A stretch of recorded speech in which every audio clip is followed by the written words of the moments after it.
अब हम बात करेंगे ग्रोथ कर्व। ग्रोथ कर्व क्या है? Bacterial growth is defined as orderly growth of all cellular components in bacterial cell. Bacterial growth क्या होती है? जो हमारे बैक्टीरिया की ग्रोथ है वो क्या है कि इसमें क्या है, जो भी हमारे सेलुलर कंपोनेंट्स हैं उनकी जो ग्रोथ होगी बैक्टीरियल सेल में वो कैसी होगी? एक समान होगी। During the growth cell divide and increase the cell number.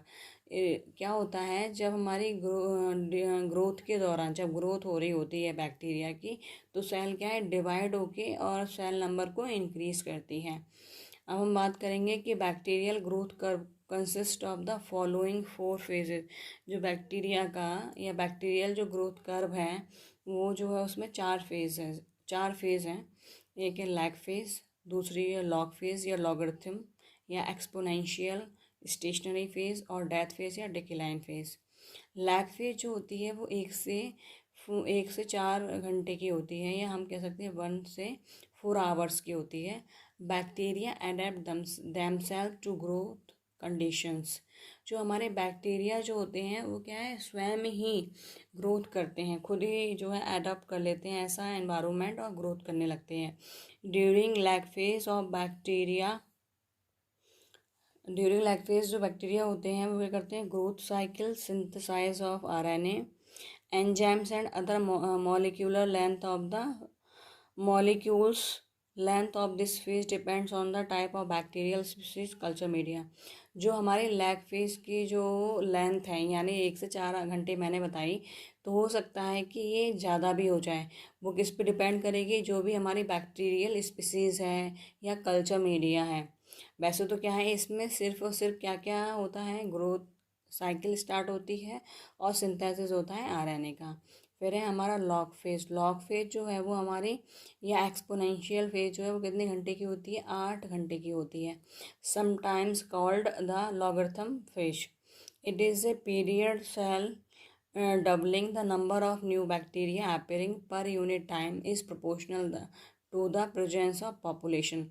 इसमें क्या होता है, जो इस अवधि में या इस लॉग फेज में क्या होता है, जो हमारी न्यू बैक्टीरिया जो हैं वो, एक तो सेल जो है डबल होने लगती हैं और न्यू बैक्टीरिया जो है हमें दिखाई देते हैं।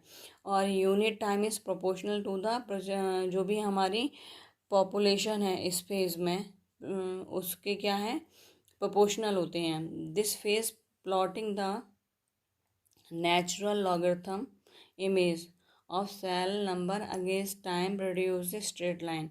इसमें क्या होता है, ये क्या है, एक लॉगरिथम या क्या एक कर्व को प्लॉट करते हैं किसके अगेंस्ट? सेल नंबर के, जो कि बाद में क्या है, एक स्ट्रेट लाइन जो है शो करते हैं।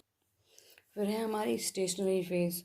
ये क्या है, फ्यू आवर्स और दिनों की होती है।